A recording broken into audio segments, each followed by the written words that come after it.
Hello दोस्तों, welcome on my YouTube channel Akhilesh sir academy. आज की इस वीडियो में हम बात करेंगे शर्ली टंसन के द्वारा रचित किया गया एक पोएम जिसका नाम है अ फोटोग्राफ, जिसमें उन्होंने अपनी माँ के बारे में बतलाया है और उन्होंने लाइफ के 3 स्टेजेस के बारे में भी आपको समझाया है। और यहाँ पर आइए हम उनका कुछ एक्सट्रैक्ट देख लेते हैं।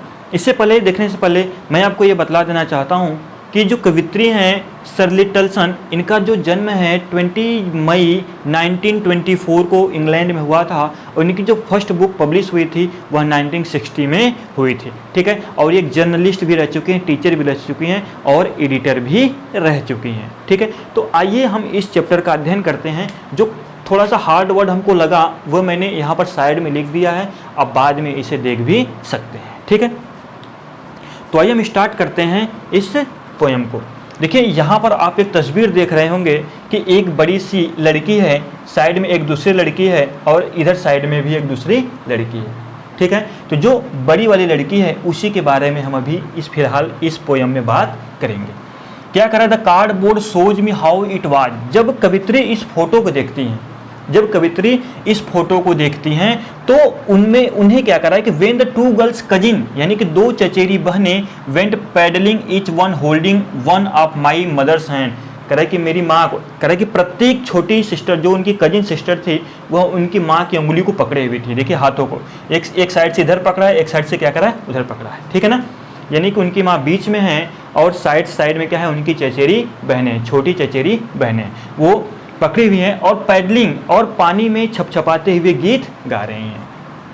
And see the big girl, और जो आपको बड़ी लड़की दिख रही है समवेयर 12 ईयर, जो लगभग 12 साल की है, और सो वह उनकी माँ है। वह किसकी माँ है? शर्ली की माँ है।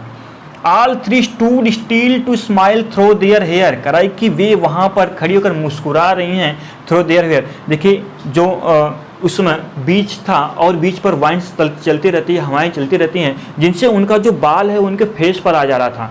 वही करा कि जो अपने बालों के मध्य में से स्माइल कर रही थी, मुस्कुरा रही थी, और वे स्टूड स्टिल, जो एक स्थिर खड़ी थी, यानी फोटो शूट करवाने के लिए स्थिर खड़ी थी, और जो वाइन चल रही थी वह उनके बालों को उनके चेहरे पर ला रहा था।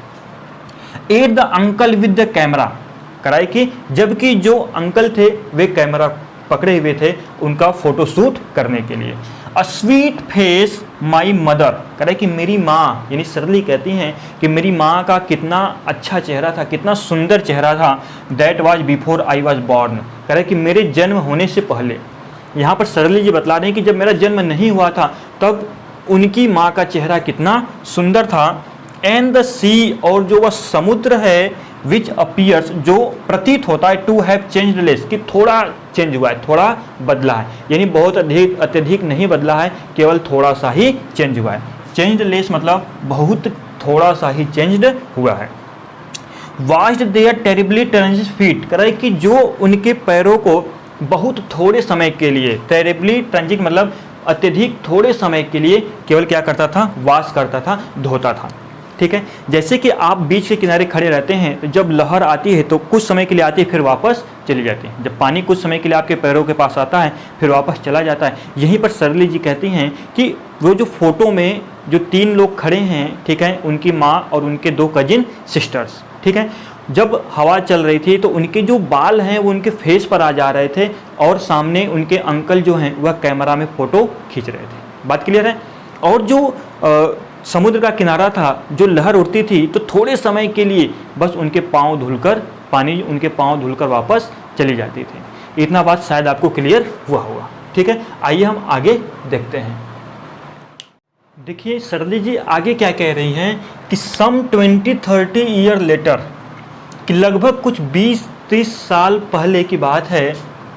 सी हैड लाफ्ड एट, यानी उस फोटो के 20 या 30 साल बाद की बात बतला रहा है। ठीक है, उस जब वो फोटो क्लिक किया गया था उसके 20 या 30 साल बाद, she had laugh at the snapshot, करा कि वह उस स्नैपशॉट को देखकर, उस फोटो को देखकर हंसती थी और कहती थी कि सी बेटी एंड डॉली, कहती थी कि देखो बेटी को देखो और डॉली को देखो। यानी कि इस जो फोटो है उसमें जो साइड की जो 2 लड़कियां हैं, एक का बेटी नाम था और एक का क्या था, डॉली था। तो ये कह रहा है कि बेटी को देखो, डॉली को देखो। सी सेड, और वो बोलती थी कि and look how they dressed us for the beach, कि उन दिनों हम बीच पर यानी समुद्र तट पर छुट्टियां मनाने के लिए कैसे कपड़े पहना करते थे। वे उसमें बता रही हैं, उस फोटो को देखकर वो बताती थी कि हम उन दिनों बीच पर छुट्टियां मनाने के लिए कैसे कैसे कपड़े पहना करते थे। The C holiday was her past, करा कि जो समुद्र तट पर जो छुट्टियां बिताया हुआ उनका अतीत बन गया है। यानी सरली जी अपने माँ के लिए बोल रही हैं कि समुद्र तट पर छुट्टियां बिताना उनके लिए अतीत सा बन गया है। माइन इज हर लाफ्टर, और मेरे लिए उनकी हंसी ही अतीत बन गई है, क्योंकि उनकी माँ अब जीवित शायद नहीं है। ठीक है, वही कह रहा है कि माइन इज हर लाफ्टर, लेकिन मेरे लिए तो उनकी हंसी ही अतीत बन गई है। बोथ व्राई, कह रहा है कि बहुत ही मुश्किल से दोनों, विद लेबर्ड इज ऑफ लॉस, कह रहा है कि क्षति, लॉस मतलब क्या होता है, हानि या क्षति, कह रहा है कि इस क्षति में वह बहुत ही मुश्किल से अपने आप को संभाल रही थी। Now she has been dead nearly as many years as that girls lived, कह रहा है कि अब उस लड़की को, यानी कि जो बड़ी वाली अपनी माँ के बारे में बतला रही हैं कि अब वह उस लड़की को मरे हुए उतने ही साल हुए हैं जितने साल वह लड़की जीवित थी। कह रहा है कि अब यह उस लड़की को मरे हुए उतने ही साल, उतने ही वर्ष हो गए हैं जितने वर्ष वह जीवित थी। या कभी कभी कहीं कहीं पर इसका अर्थ ऐसे भी देखने को मिलता है कि उस लड़की को मरे हुए उतने ही साल हो गए जितना साल वह उस फोटो में थी, यानी उस फोटो में 12 साल की थी, तो हो सकता है कि उसे मरे हुए 12 साल हो गए होंगे। आई होप आपको ये लाइन समझ में आया होगा, नहीं आया तो मैं फिर से एक बार बता दे रहा हूँ। Now she has been dead nearly as many years as that girls lived, कह रहा है कि उस लड़की को मरे हुए उतने ही वर्ष हो गए हैं जितने वर्ष वह जीवित थी।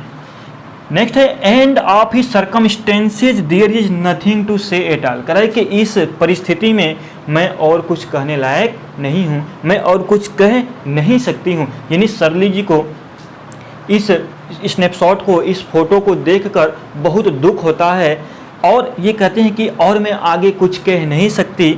इट्स साइलेंस, इसकी जो चुप्पी है, साइलेंसेज टू मी, वह स्वयं मुझे चुप कर देती है। यानी इस फोटो को देखकर बहुत साइलेंट लगता है उनको, और उसकी जो चुप्पी है वह स्वयं सरली जी को भी चुप कर देता है। आई होप आपको यह पोएम आसानी से समझ में आया होगा।